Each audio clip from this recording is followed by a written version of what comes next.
السلام عليكم ورحمة الله تعالى وبركاته. مرحبا في هذه القراءة الصوتية الجديدة لكتاب ل'imagination sociologique للسوسيولوج الأمريكي شارل رايت ميلز. Chapitre 10 de la politique. Les sociologues n'ont pas à laisser les contingences du contexte décider du sens politique de leur travail, pas plus qu'ils n'ont à laisser d'autres hommes en disposer selon leurs propos. Il leur appartient de plein droit de statuer souverainement sur la signification à lui donner et sur l'emploi qu'il convient d'en faire. Dans une très large mesure, qui reste d'ailleurs à déterminer, c'est à eux d'influencer leur stratégie, voire de la définir.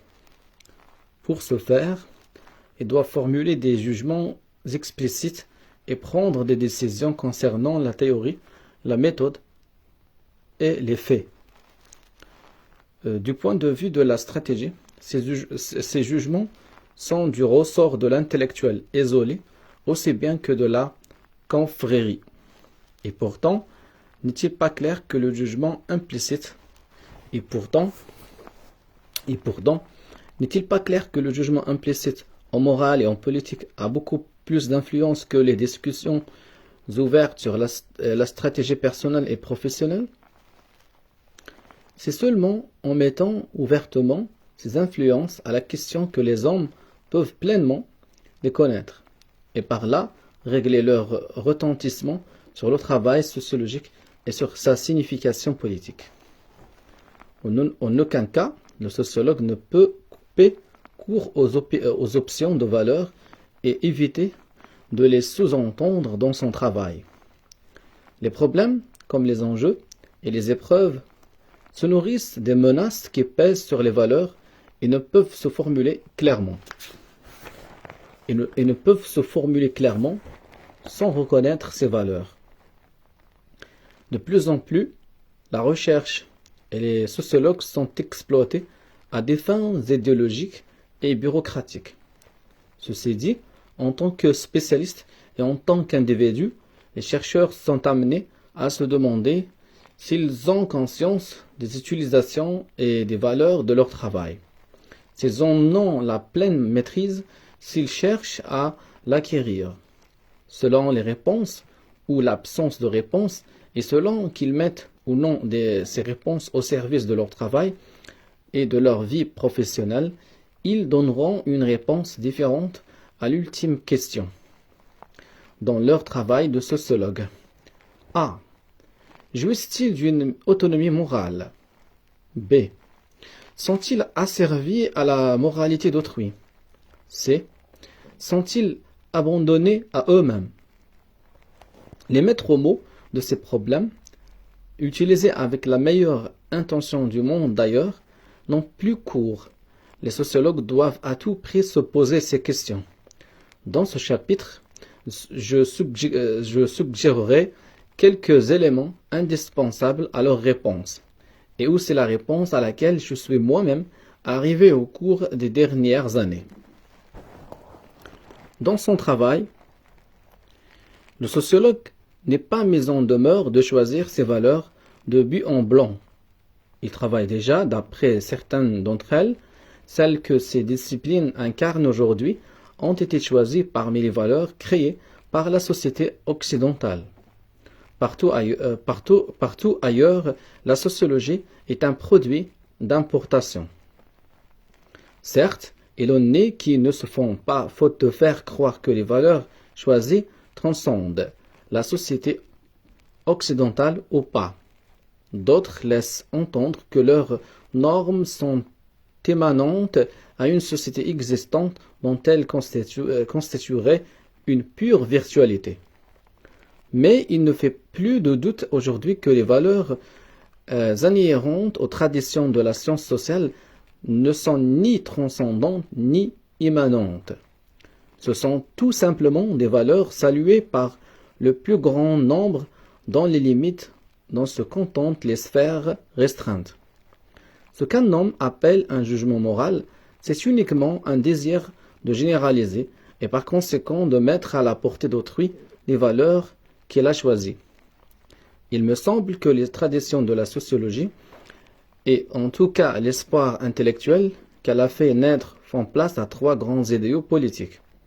Le premier est tout simplement la valeur de vérité, le fait. L'entreprise même de la sociologie, dans la mesure où elle détermine le fait, revêt une portée politique. Dans un monde où l'on propage la sottise, tout énoncé de fait a un retentissement politique et moral. Tous les sociologues, de par leur existence même, sont engagés dans le combat qui met aux prises l'obscurantisme et les lumières. Dans notre monde, faire de la sociologie, c'est faire la politique de la vérité. Mais la politique de la vérité ne rend pas compte des valeurs qui orientent notre entreprise. La vérité de nos découvertes, la précision de nos recherches, vues dans leur contexte social, ne sont pas forcément pertinentes dans les affaires humaines. Le sont-elles ou non? Sur quel mode le sont-elles? Tel est jugement la seconde valeur, qui est en définitive celle du rôle que joue la raison dans les affaires humaines. Une troisième valeur va de pair avec les deux premières. C'est l'humanité, c'est l'humaine liberté avec toute son ambiguïté. Raison et liberté, je le répète, sont les valeurs cardinales de la civilisation occidentale. Toutes deux sont saluées pour des idéaux. Mais dans la pratique, dans l'ordre des critères et des objectifs, elles suscitent bien des controverses. Aussi, l'une de nos tâches intellectuelles, à nous sociologues, consiste à élucider l'idéal de raison et l'idéal de liberté. Si la raison humaine est appelée à jouer un plus grand rôle, un rôle plus explicite dans la genèse de l'histoire, les sociologues sont certainement au nombre de ses meilleurs messagers. Dans leur travail, ils mettent la raison au service de l'intelligence des affaires humaines. C'est là leur mission. S'ils veulent travailler et agir selon une direction choisie, en connaissance de cause, ils doivent d'abord se situer dans la vie intellectuelle et dans la structure socio-historique de leur siècle. Ils doivent se situer dans les domaines sociaux de l'intelligence et ils doivent ensuite faire communiquer ces domaines avec la structure de la société historique. Ce n'est pas ici la place d'un tel travail. Je veux simplement évoquer trois rôles politiques en fonction desquels le sociologue peut se penser en tant qu'homme de raison. La science sociale en général et la sociologie en particulier font place au thème du roi philosophe. D'Auguste Comte à Karl Mannheim, on a cessé de plaider en faveur de l'homme du savoir et de justifier l'extension du pouvoir qu'on voulait lui accorder. Plus précisément, le couronnement de la raison, c'est évidemment le couronnement de l'homme de raison. Cette façon de comprendre le rôle de la raison dans les affaires humaines est pour beaucoup dans les efforts déployés par les sociologues pour maintenir sur un plan extrêmement général l'accueil qu'ils faisaient à la raison parmi les valeurs sociales. Ils ont voulu éviter le ridicule auquel est promise cette idée lorsqu'on la met face à face avec la réalité du pouvoir. C'est une façon de voir qui va bien souvent à l'encontre de la démocratie, car elle postule l'existence d'une aristocratie qui serait celle du talent, au lieu d'être une aristocratie de la naissance ou de l'argent. Mais l'idée passablement ridicule que le sociologue doit devenir un roi philosophe est une façon parmi d'autres de concevoir le rôle que peut s'essayer à jouer le sociologue dans la collectivité. La qualité de la politique repose très largement sur les qualités de ceux qui la font. Si le philosophe venait, venait à être roi,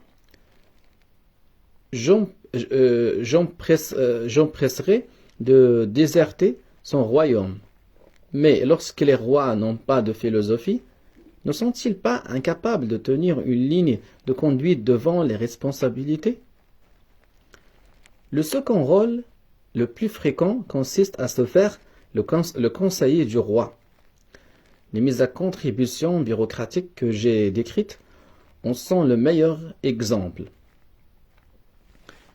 Le sociologue isolé tente à mettre le doigt dans cet engrenage compliqué de la société moderne, qui enrôle l'individu dans une bureaucratie rationnelle et fonctionnelle, et il se retranche dans son alvéole de spécialiste, de manière à ne rien connaître de la structure sociale postmoderne. Ici, nous l'avons vu, la sociologie elle-même se fait machine rationnelle et fonctionnelle. Le sociologue isolé perd autonomie morale et solide rationalité, et le rôle de la raison dans les affaires humaines s'amenuise, exploitée qu'elle est par la bureaucratie et la manipulation dont elle se contente désormais de fignoler les techniques. Mais c'est la pire forme que puisse prendre le rôle de conseiller du roi, car ce rôle n'est pas condamné, j'en suis sûr, à inspirer toujours du style bureaucratique. C'est un rôle où il est difficile de conserver son intégrité morale et intellectuelle, et par conséquent sa liberté de travail de sociologue. Il n'est que trop facile, étant sociologue, consultant, de se prendre pour un philosophe et de considérer ses clients comme des dirigeants éclairés. Mais seraient-ils philosophes, ces sociologues, que leurs clients et maîtres ne sont pas nécessairement de ces gens que la grâce des Lumières peut toucher? C'est pourquoi je suis tellement frappé par la fidélité de certains experts envers les despotes rien moins qu'éclairés auxquels ils louent leurs services. C'est une fidélité qui semble à l'épreuve de l'impéritie despotique, comme à celle de la sottise dogmatique. Je ne dis pas que le rôle de conseiller est un rôle impossible. Je sais qu'on peut le jouer bien et que certains n'y manquent pas. Et s'ils étaient plus nombreux encore, la tâche des sociologues qui choisissent le troisième rôle en serait facilitée, car ils se recoupent. La troisième voie, par où le sociologue peut réaliser la valeur de raison, est bien connue elle aussi, et parfois utilisée. Ce rôle consiste à rester indépendant, à faire son travail tout seul, à choisir tout seul ses problèmes, tout en interpellant les rois et en s'adressant aux collectivités. La sociologie devient alors une sorte d'appareil de renseignement collectif, par où passent les enjeux collectifs et les épreuves personnelles, ainsi que les lignes de force structurelles qui les sous-entendent tous deux. Quant aux sociologues, ils entrent rationnellement dans une association autogérée que nous appelons les sciences sociales.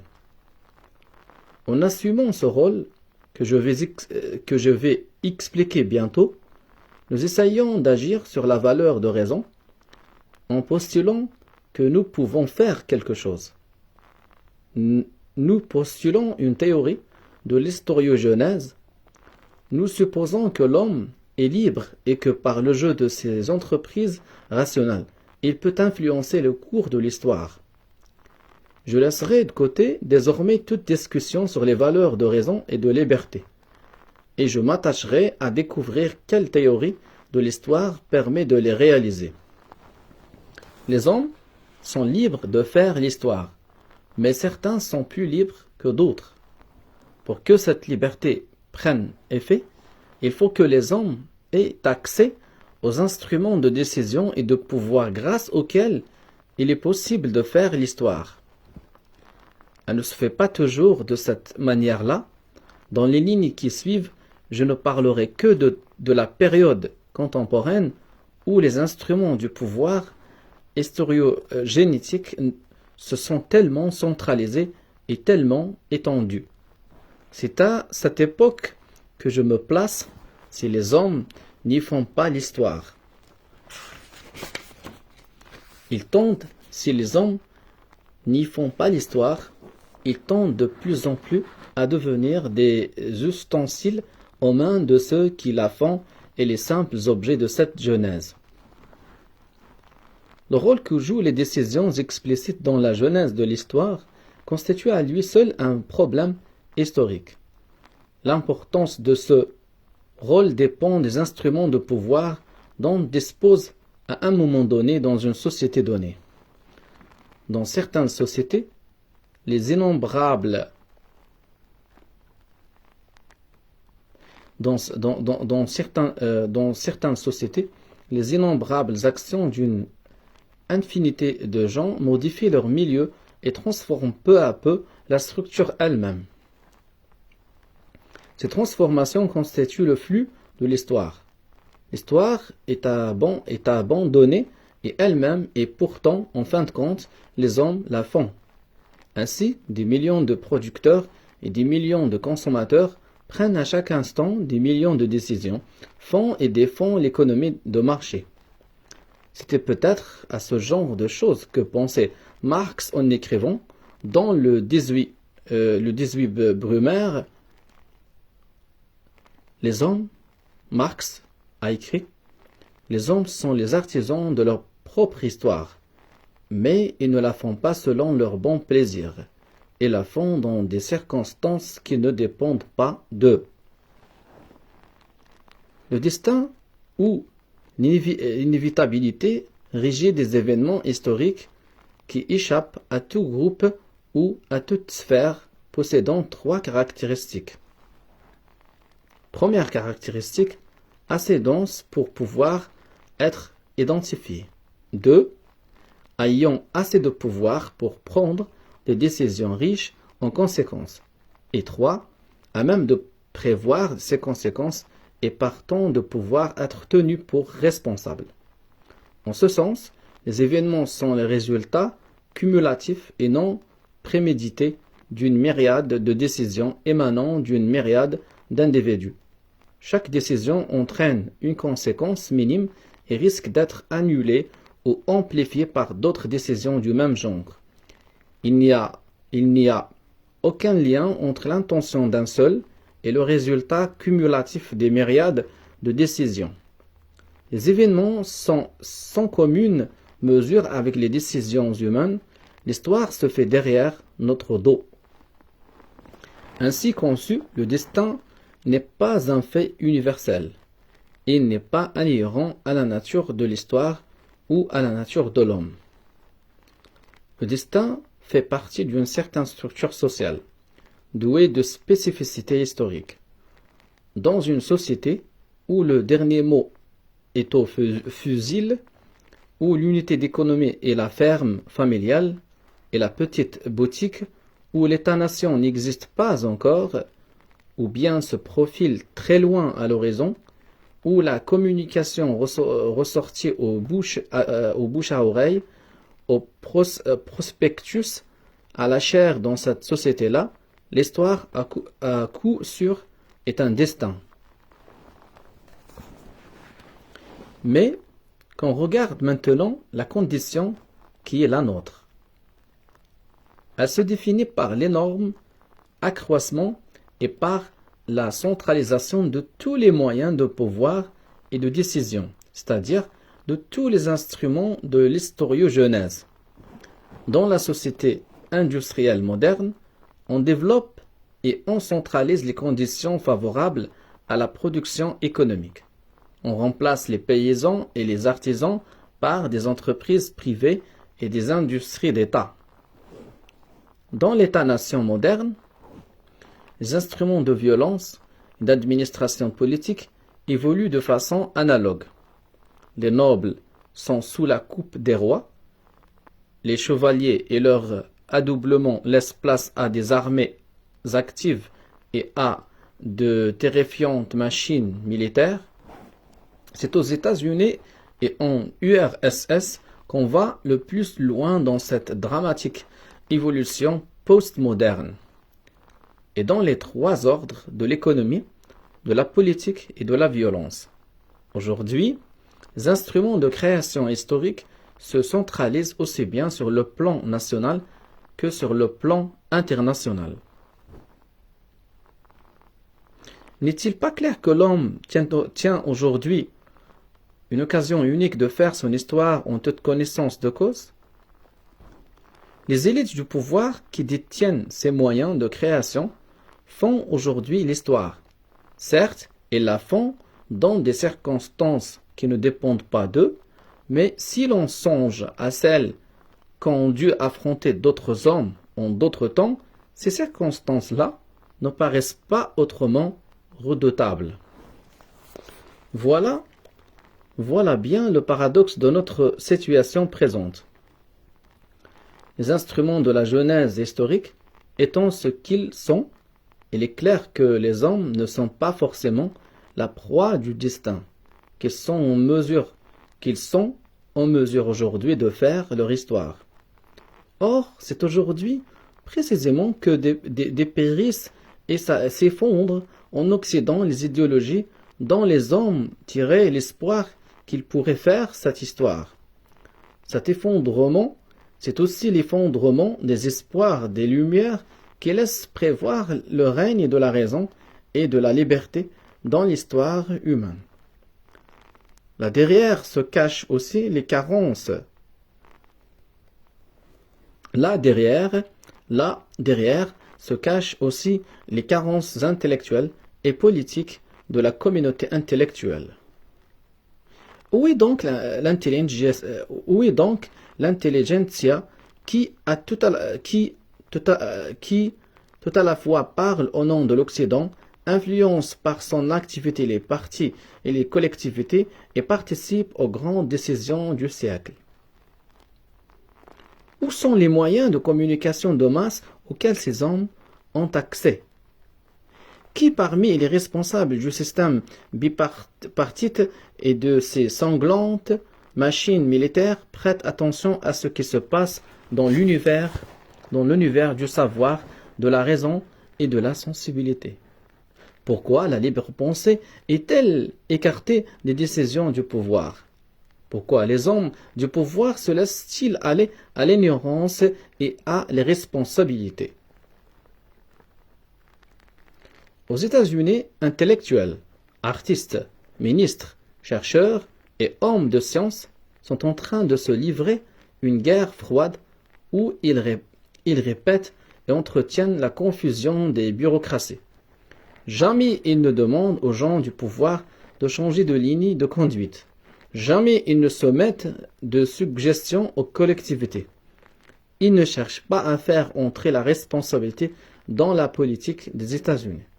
Ils contribuent à l'enchasser et ils veillent à ce qu'elle reste en l'état.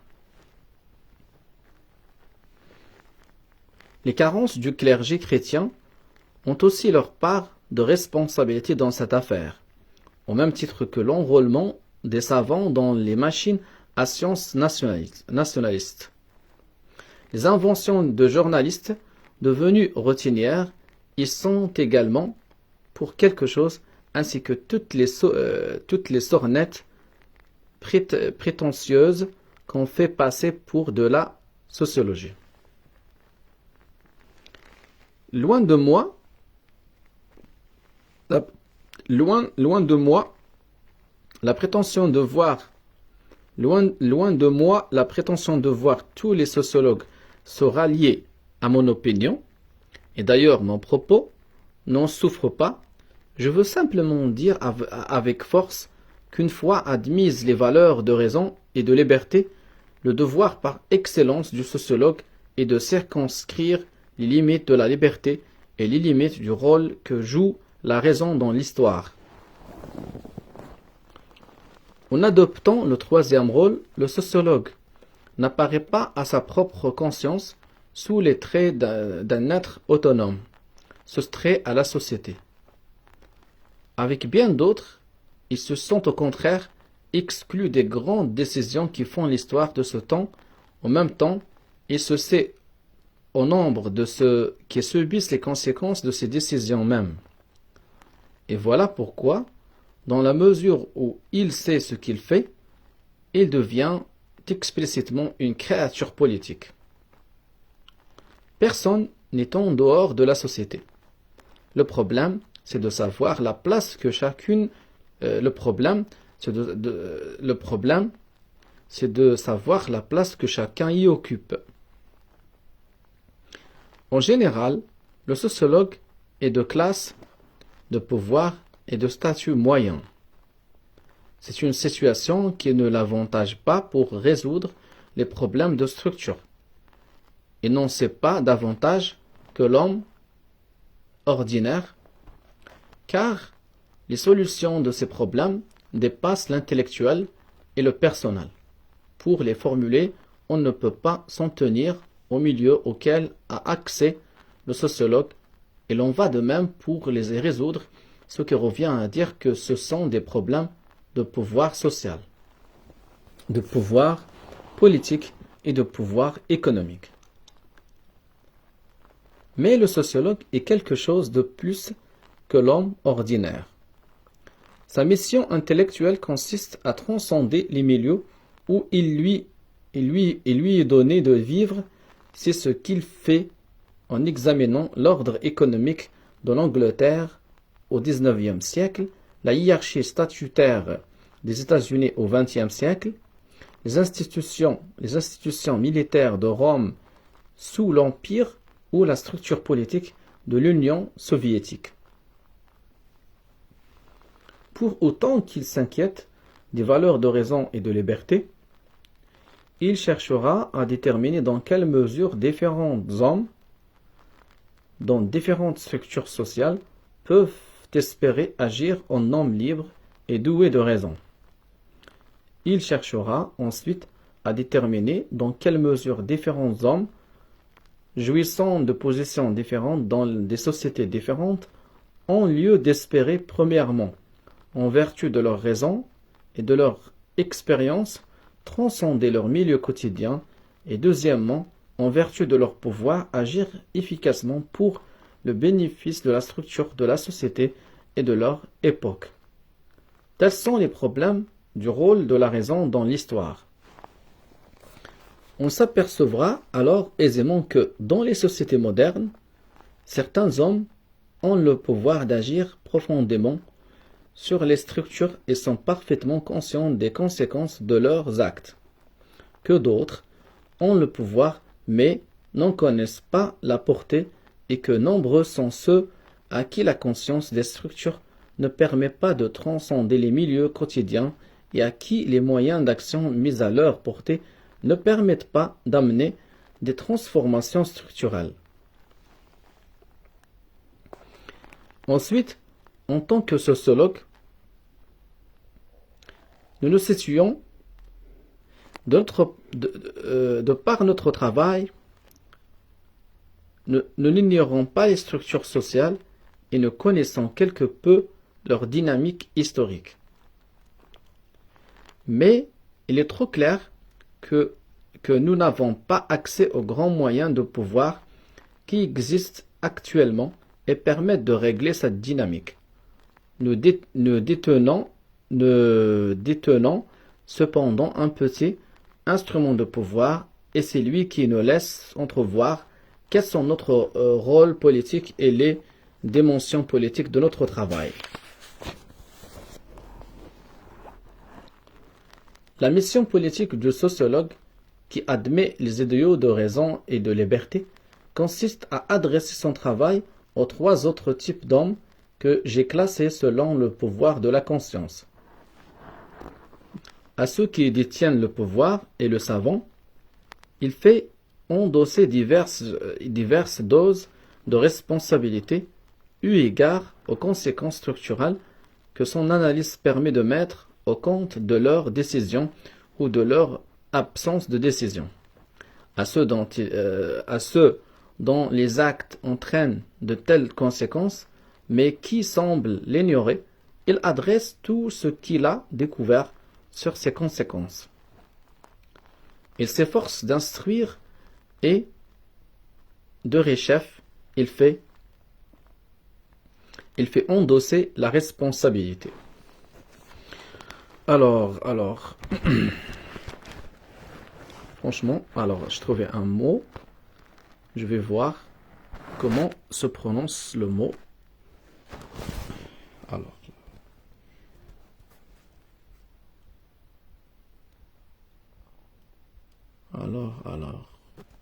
traduction.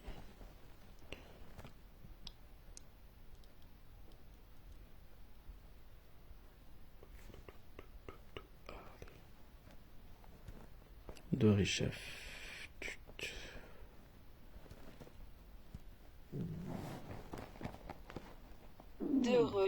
De rechef. Ah, ça se prononce de rechef. Ok, de rechef. De rechef. Quelque chose qui se répète. De rechef, ça veut dire quelque chose qui se répète. Alors, à ceux dont les actes entraînent de telles conséquences, mais qui semblent l'ignorer, il adresse tout ce qu'il a découvert sur ces conséquences. Il s'efforce d'instruire et, de rechef, il fait endosser la responsabilité. À ceux qui de façon chronique sont désormais des muets de pouvoir et dont la conscience s'arrête au milieu quotidien, il révèle par son analyse le retentissement qu'entraînent sur ces milieux les décisions et les lignes de force structurelles, et comment les épreuves personnelles rejoignent les enjeux collectifs. Ce faisant, il révèle ce qu'il a découvert concernant les actes des puissants. Telles sont les missions éducatives dont il est investi, et ce sont là également ses grandes missions auprès de la collectivité. S'il est appelé à s'adresser à un grand public,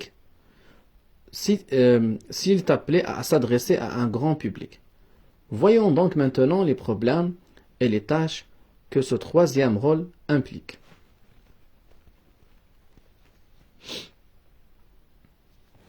Abstraction faite du registre de sa prise de conscience, le sociologue est ordinairement un professeur. Ce facteur occupationnel détermine ce qu'il est à même de faire. Professeur, il parle à des étudiants et éventuellement par ses conférences et ses publications à des publics plus vastes et d'un plus grand moment.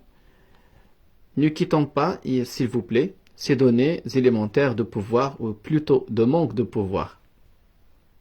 Pour autant qu'il se met au service de l'éducation libérale, c'est-à-dire libératrice, son rôle envers la collectivité a deux objectifs. Auprès de l'individu, il lui faut transformer les épreuves et les soucis individuels en enjeux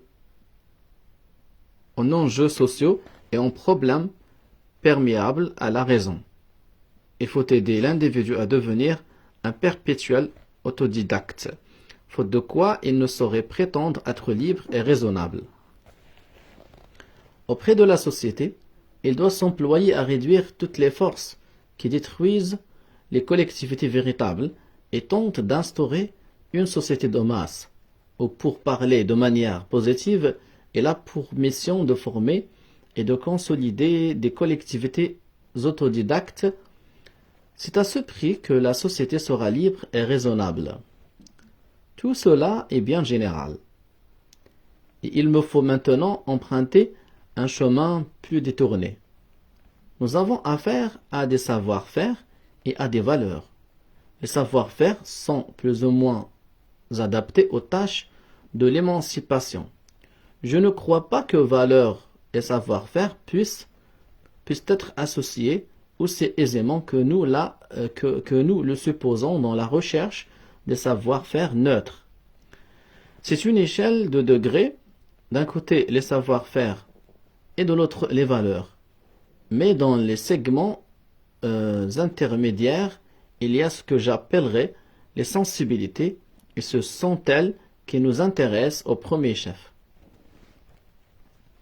Apprendre à quelqu'un à se servir d'un tour Apprendre à lire et à écrire, c'est essentiellement apprendre un savoir-faire. Aider quelqu'un à savoir ce qu'il veut, discuter avec lui de sagesse chrétienne, de sagesse stoïque ou de sagesse humaniste, c'est cultiver ou exercer son sens des valeurs.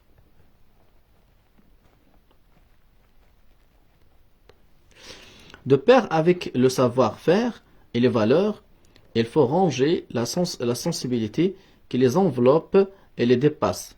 Elle implique une sorte de thérapeutique qui tient fort de l'antique « connais-toi toi-même ». Elle implique l'éducation de tous les savoir-faire qui entrent dans cette polémique avec soi-même que nous appelons tantôt la pensée et tantôt, lorsqu'on l'engage avec autrui, le dialogue. L'éducateur doit commencer par ce qui excite l'intérêt de l'individu, même si cela doit lui paraître banal et vulgaire. Il doit faire en sorte que le sujet aborde ses préoccupations de façon de plus en plus rationnelle, ainsi que celle que l'entraîne lui fera acquérir.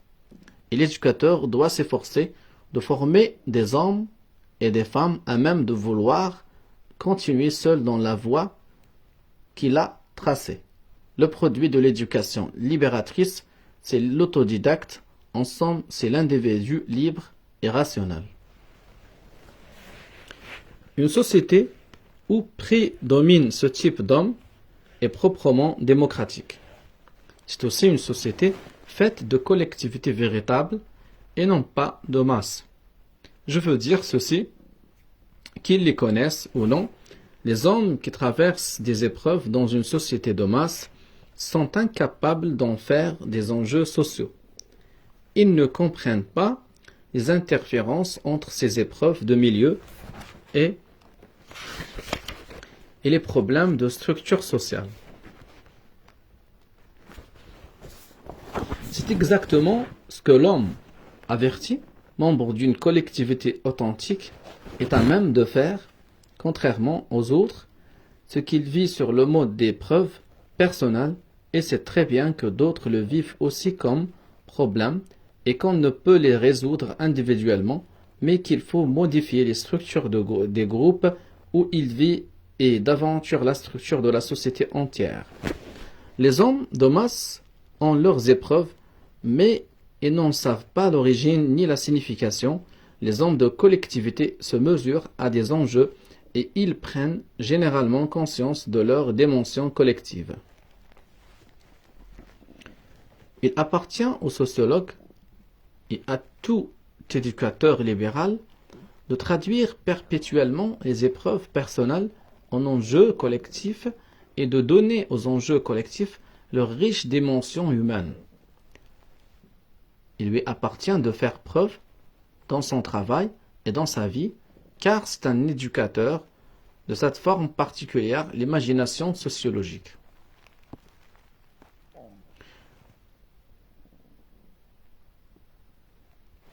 Et il a pour objectif d'entretenir cette mentalité chez les hommes et chez les femmes qui, dans les collectivités, croisent son chemin. Se consacrer à cela, c'est promouvoir la raison et la liberté, en faire les valeurs cardinales d'une société démocratique. Vous murmurez peut-être,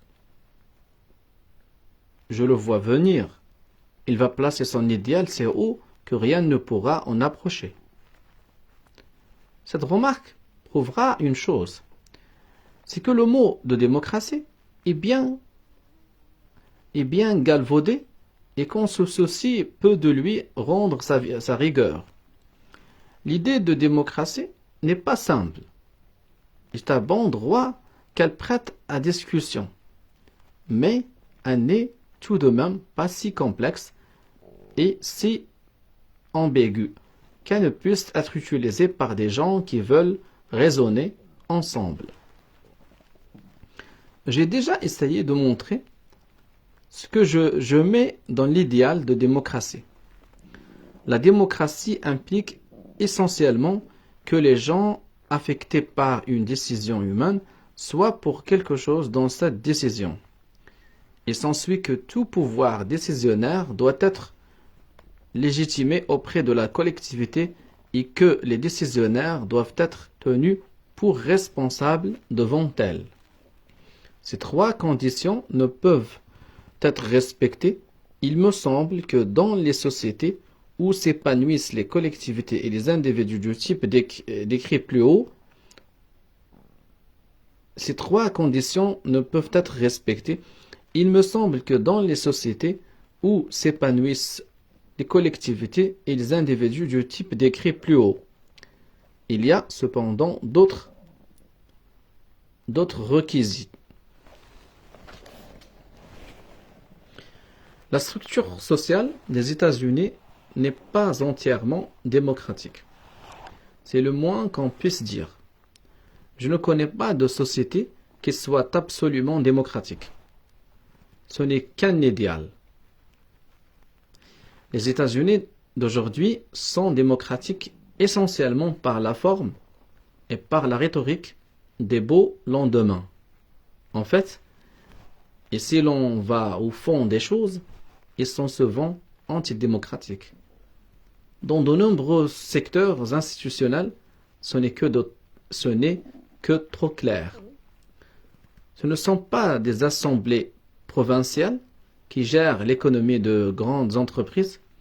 Ce ne sont pas des pouvoirs responsables devant ceux que leurs activités intéressent principalement. C'est également le cas de machines militaires et de l'État. Ce n'est pas que je mise outre mesure sur les chances qu'ont les sociologues de jouer un rôle démocratique auprès de la collectivité ou de réhabiliter ainsi les collectivités. J'évoque simplement un rôle qui me paraît possible et que certains sociologues assument effectivement. En outre, ce rôle me paraît en accord avec celui que la pensée libérale et la pensée socialiste attribuent à la raison dans les affaires humaines.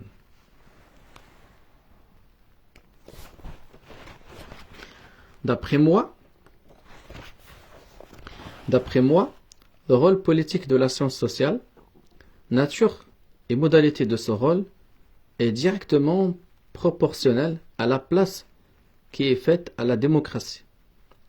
Si nous endossons le troisième rôle, le rôle autonome, nous essayons d'agir démocratiquement dans une société qui n'est pas entièrement démocratique. Mais nous agissons comme si nous étions dans une vraie démocratie, et ce faisant, nous tentons d'éliminer le comme si. Nous essayons de rendre la société plus démocratique. C'est le seul rôle, à mon avis, qui nous permette à nous sociologues de nous lancer dans cette entreprise. Du moins, je ne connais pas d'autre moyen de construire un régime démocratique. Et c'est pourquoi le problème des sciences sociales, comme principal vecteur de la raison dans les affaires humaines, est l'un des grands problèmes actuels de la démocratie. Ont-ils des chances de réussir? Étant donné les structures politiques où nous opérons, je ne vois guère les sociologues devenir les vecteurs efficaces de la raison. Pour remplir ce rôle stratégique, les hommes de savoir doivent se trouver dans certaines conditions. Les hommes font leur histoire, a dit Marx, mais ils la font dans des conditions qui ne dépendent pas d'eux. Quelles sont les conditions dont nous avons besoin pour remplir ce rôle avec succès? Il nous faut des partis et des mouvements. Premièrement, où les idées et les alternatives de la vie sociale soient l'objet d'un vrai dialogue. Et deuxièmement, qui puissent raisonnablement espérer influencer les décisions portant sur les structures. Seule l'existence de ces organismes nous permet d'escompter que la raison jouera un rôle dans les affaires humaines. C'est également la condition de la vraie démocratie.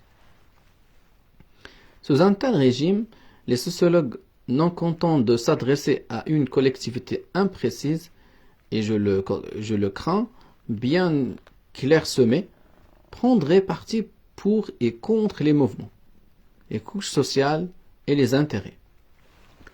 En somme, ils se lanceraient dans la polémique, et cette concurrence intellectuelle, par sa mécanique même et par ses résultats, serait proprement politique. Si nous ne jouons pas avec l'idée de démocratie, si nous ne jouons pas avec le rôle de la raison, pareil engagement n'a rien d'angoissant.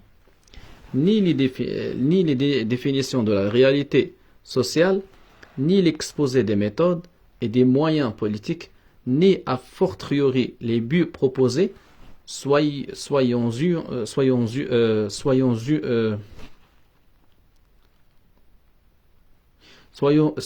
une sûrs, ne donnerait lieu à une doctrine définitive et unifiée. En l'absence de tels partis, de tels mouvements et de telles collectivités, nous vivons dans une société qui est démocratique par ses formes juridiques et par ses attentes formelles. Il ne faudrait pas se leurrer sur l'importance considérable et les chances qu'offre cet état de choses. En URSS, il n'existe pas et les intellectuels y livrent un combat acharné pour l'obtenir. Voilà qui devrait laisser à réfléchir. N'oublions pas non plus que si tant d'intellectuels y subissent la contrainte physique, beaucoup souffrent ici des contraintes morales qu'ils s'infligent à eux-mêmes. Certes, la démocratie américaine est presque exclusivement formelle, mais il n'empêche que si la raison doit jouer un rôle dans la création historique par la démocratie, l'un de ses principaux vecteurs doit être la sociologie. Certes, il n'y a ni parti démocratique, ni mouvement, ni collectivité, mais il ne s'ensuit pas que les sociologues et les éducateurs ne doivent pas se servir des institutions pédagogiques pour y abriter, ne serait-ce qu'au début, ces collectivités d'individus, gages d'émancipation, et pour y encourager, pour y poursuivre leurs débats. Il ne s'ensuit pas non plus qu'ils ne doivent pas essayer de former ces collectivités autrement qu'en universitaire. On risque évidemment de s'attirer des ennuis, ou pire encore, de se heurter à un mur d'indifférence. Il faut, de propos délibérés, avancer des faits et des théories qui peuvent être mises à la question et attirer la polémique. Si la reine intellectuelle manque d'ampleur, de vertu et d'information, les gens ne peuvent mettre le doigt ni sur les réalités objectives, ni sur les réalités de leur propre personne. À l'heure actuelle, le rôle que j'ai décrit exige bel et bien l'affrontement des définitions même du réel. Ce qu'on appelle la propagande, notamment la propagande nationaliste, n'est pas fait uniquement d'opinions sur des sujets divers. Elle consiste essentiellement, comme l'a fait remarquer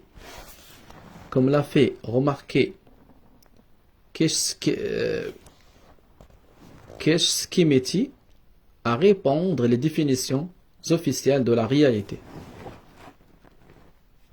Notre vie en collectivité est souvent suspendue à ces définitions officielles, à des mythes, à des mensonges, à des biversés. Quand les lignes de conduite après délibération ou sans délibération s'appuient sur des définitions erronées ou trompeuses, alors ceux qui se proposent de les redresser sont amenés irrémédiablement à détruire les influences.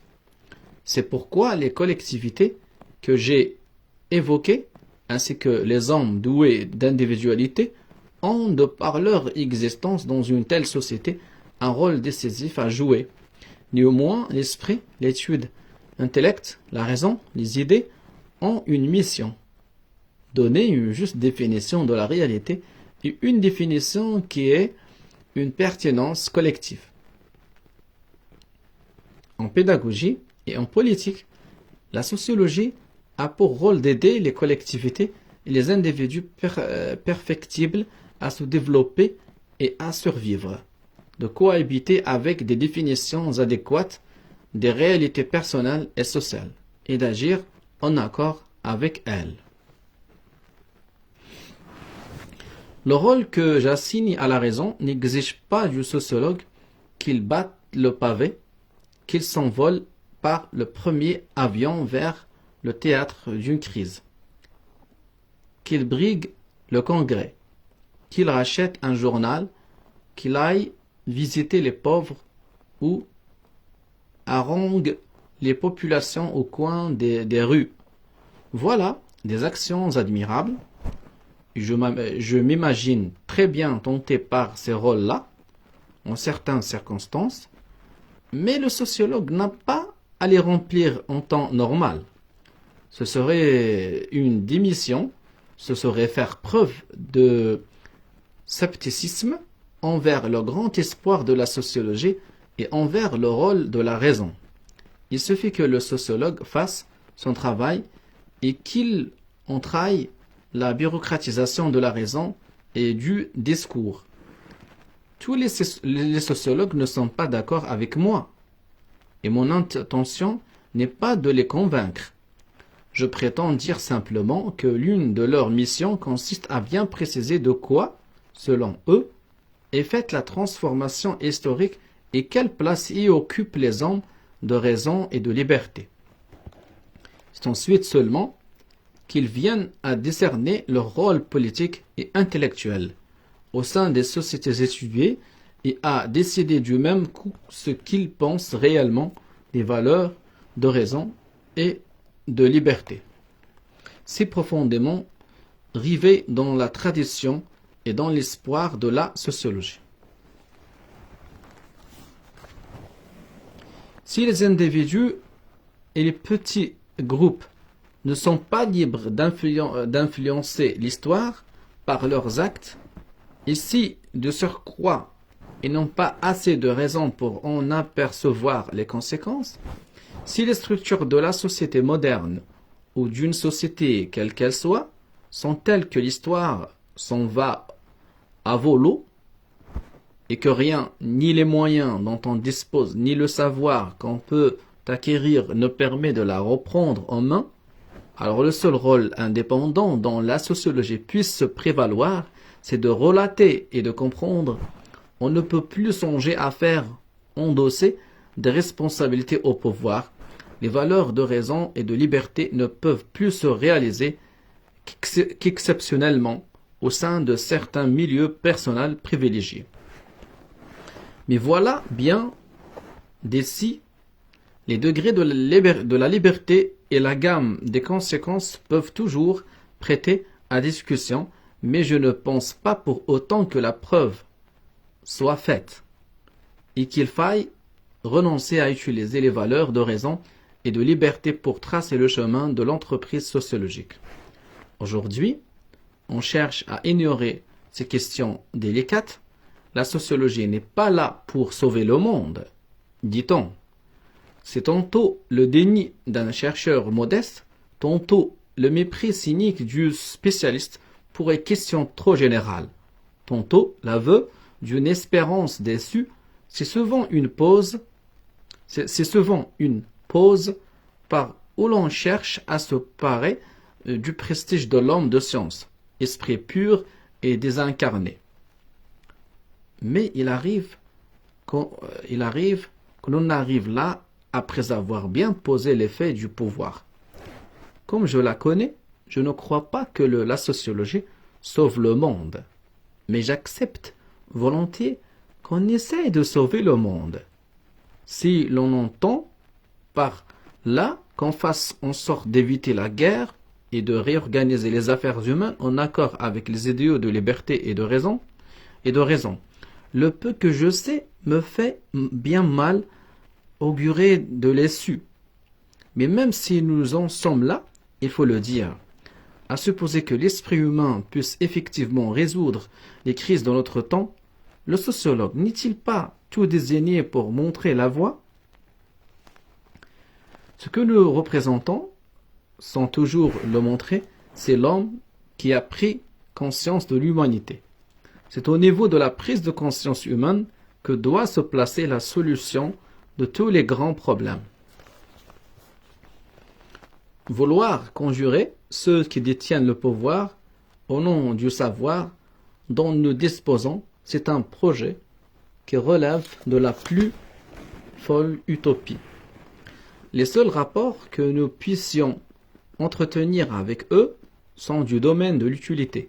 Techniciens, nous acceptons leurs problèmes et leurs objectifs. Idéologues, nous leur conférons le prestige et l'autorité.